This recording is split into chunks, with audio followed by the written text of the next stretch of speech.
खूब ढंग से जम के पढ़ना और ये टारगेट कर लो, चंडीगढ़ पुलिस, दिल्ली पुलिस या इस बार HSSC हमें निकालना ही निकालना है, या CHSL या जितने एग्जाम्स आएंगे सब में मेहनत करके एक पढ़ाई काम आएगी। अब तुम इतने बड़े हो गए हो कि तुम समझ पाओ कि अगर मैं गलत रास्ता पकड़ता हूँ या पकड़ती हूँ तो मेरा भविष्य नरकमय है। 9th 10th क्लास के बच्चे को बार बार बताना पड़ता है। तुम लोगों को बताने की जरूरत नहीं है, तुम लोगों के लिए सबसे बड़ा मोटिवेशन तुम्हारे घर के हालात हैं। 5 साल बाद तुम्हारे घर के हालात नहीं सुधरेंगे अगर तुम लोग नहीं कमाते होगे तो। तुम सबके पिताजी अब बुजुर्ग एज में आने वाले हैं। 5 साल में तुम सबके फादर, जिसके फादर हैं घर में, वो बुजुर्ग हो जाएंगे। और अगर पिताजी नहीं है एक आधे के घर में तो सोचो तुम्हारे ऊपर तो डबल जिम्मेदारी है बेटा। तो अपने आप को ये मान के कि मुझे बहुत अच्छे ढंग से जल्दी इंडिपेंडेंट बनना है। और मैंने कल भी बताया था CET का पेपर है हरियाणा में सितंबर में।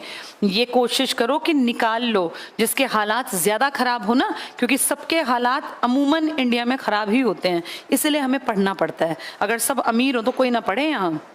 CET सितंबर वाला टारगेट करके खूब पढ़ना। चंडीगढ़ पुलिस में वैकेंसी आई हुई है, जिनकी एज है, जिनकी हाइट हेल्थ ठीक है, जो मेडिकली फिट है, चंडीगढ़ पुलिस का फॉर्म भी साथ साथ भर देना। ये अपॉर्चुनिटी हमेशा नहीं आती है। चंडीगढ़ पुलिस में कम से कम 4-5 साल से वैकेंसी नहीं आई थी। अब आने वाले टाइम में दिल्ली पुलिस में वैकेंसी आएंगी, टीचिंग की वैकेंसी आएंगी। ये CET 5 जून से पोर्टल खुल जाएगा।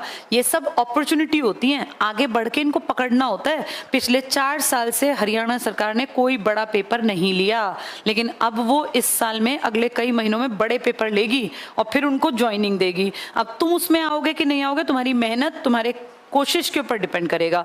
अगर अब तुमने कोशिश नहीं की ना, अगले 2 साल 3 साल अगर पेपर नहीं हुए तो तुम क्या करोगे? फिर तुम्हारे पास कोई ऑप्शन नहीं रहेगा बेटा। इस टाइम को गोल्डन टाइम मान लो और अपना बेस्ट करके दिखाना है। हो सकता है तुम्हारी ही क्लास में से कोई इन 3 महीनों में पढ़ के एक दिन तुम्हारे बीच में मिठाई का डब्बा लेकर आए और कह दे मेरा CET हो गया और मैं वहां पर मैंने ज्वाइन कर लिया। तुम्हारे ही बीच में से कोई लोग होंगे, कोई अजूबा नहीं लगता, हम में से ही कोई लग जाता है। कौन? जो ज्यादा डेडिकेटेड है। टीचर बस रास्ता दिखा सकता है, चलना फाइनली खुद ही है। जाके ज्यादा बार चीजों को रिवाइज करना, क्वेश्चन बार बार निकाल के देखना, ये तरीके होते हैं बेटा आगे आने के। उसी भीड़ को एक टीचर पढ़ाता है, उसमें से कुछ लोग तो फेल होते हैं, कुछ पास होते हैं। बस ये अंतर किसका है? वो कितना डेडिकेट होके अपने काम को करते हैं। क्योंकि मेरा डेडिकेशन ज्यादा है तो ऑब्वियस सी बात है मैं ज्यादा आगे निकलूंगा। अब ये CET सितंबर का टारगेट कर लो। इस बैच में तुम्हें पहुंचना है, 9 बजे आके अपनी अच्छी सीट ले लेना। इसमें ऐसे नहीं कि तुम मर्जी से आओगे, इसमें टाइम के रहते रहते पहुंचना होता है। और ढंग से अच्छा सा ग्रुप ज्वाइन करना, बढ़िया किसी की संगत ना मिले तो अकेले बेस्ट है। सबसे बढ़िया होता है अकेले पढ़ना, क्योंकि आपकी एज में ना ज्यादा फालतू के दोस्त यार कुछ करते नहीं है। वो अकेले अपना एक रोज का टारगेट बना लो, 3 महीने में मुझे अपना परफेक्शन के हद तक पहुंच जाना है। यहाँ 3 महीने के बाद परिमल सर जब आपको बताएंगे तब आप पहुंचेंगे, शिफ्ट करेंगे ओल्ड जनरल बैच में। ये हमारा सबसे स्ट्रॉन्ग बैच होता है। इसमें पढ़ने वाले बच्चे लगभग बच्चे वो हैं जो 1-2 पेपर देके गलतियों से सीख रहे हैं, जिनका कोई पेपर 1 नंबर से रह गया, कोई 2 नंबर से रह गया, कोई पॉइंट से रह गया, कोई वहां लेट पहुंचा, किसी ने आते आते क्वेश्चन गलत कर दिए। इनसे हम सबसे ज्यादा उम्मीद रखते हैं कि ये पेपर पास करेंगे। लेकिन कई बार ऐसा होता है कि न्यू जनरल से भी बच्चे मिठाई ले आते हैं, वो भी निकल जाते हैं। वो डिपेंड करता है कि उसमें जोश कितना है। यहाँ रुकने वाला बच्चा ज्यादा लंबे टाइम तक पढ़ेगा और इसमें सबको आना चाहिए। जब तक नौकरी ना मिल जाए अपनी मेहनत करते रहो, मेहनत करते करते करते फाइनली एक दिन तुम्हें नौकरी मिल जाएगी। पर हाँ, इसके लिए फिर ये नहीं पता कि 1 साल लगेगा 1.5 साल। तुम्हारी मेहनत और सरकार की भी पॉलिसी इसके ऊपर डिपेंड करता है। अब पहले नहीं करता था, पहले हर साल जॉब्स आती थी। अब जॉब्स आती हैं, जब आए तो अपने जी जान लगा देना चाहिए, सोच के कि लास्ट चांस है ये, क्या पता अगला चांस मुझे मिले ना मिले।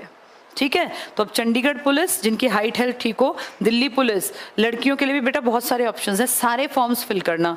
जो फिजिकली फिट हैं वो तो कहीं भी बेल्ट की जॉब भी भर सकते हैं। जो जिनको लगता है फिजिकल यार हमारी हाइट कम है, हमसे फिजिकल नहीं होगा, तो कोई नहीं, क्लरिकल है, ग्रुप डी, बहुत सारे ऑप्शंस हैं। तैयारी करके रखना। ठीक है, तो अब मंडे को हम मिलेंगे। यहाँ पे आपको बुक्स लेनी है मेरी, जो मैं पढ़ा रही हूँ पॉलिटिकल साइंस की बुक ले लेना सभी लोग। मैं बुक्स जरूर पढ़ाती हूँ क्योंकि बुक के बिना ना आपके पास मटेरियल नहीं होगा। मैंने तो बोल दिया 1 घंटा, मैं तो बोल के चली गई। मेरी डबल मेहनत लगती है क्लास पढ़ाने में।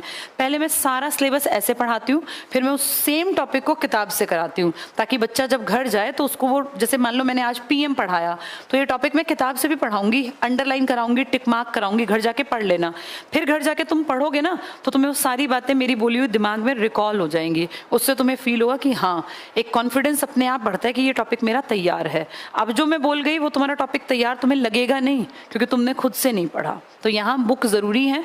पॉलिटिकल साइंस की मेरे सब्जेक्ट की बुक ले लेना, ठीक है। चलो, किसी के मन में कोई डाउट है, कुछ पूछना है? आप किस चीज के लिए पढ़ेंगे सर? Ex serviceman. किस चीज के लिए पढ़ेंगे आप? चंडीगढ़ पुलिस। अच्छा, तो आप किस चीज से रिटायर्ड हैं सर? आर्मी से। कितने साल सर्विस करा है आप? 17 साल पूरी। तो आपकी एज कितनी हो गई? 38 हो गई। अब देखो, ऐसे जो एक्स सर्विसमैन भी पढ़ते हैं, तुम देखो तुमसे तो ये दुगनी एज के लगभग हैं, लेकिन ये इस एज में आके भी मेहनत करने को तैयार हैं। और सर मैं आपको बता दूं, बहुत सारे हमारे यहाँ पढ़ने वाले एक्स सर्विसमैन जो पढ़ते हैं वो दिल्ली पुलिस, चंडीगढ़ पुलिस में आराम से निकल जाते हैं, क्योंकि आप लोगों का कॉम्पिटिशन थोड़ा सा लिमिट में है। तो मेहनत करेंगे आप तो आपका ईजिली हो जाएगा, ठीक है। अब देखो, अगर ये पढ़ सकते हैं इस उम्र में आके, जबकि इनके पास जॉब थी, ये VRS लेके आए होंगे। पेंशन है सर आपकी? पेंशन है। आप किस बैच में लगे थे?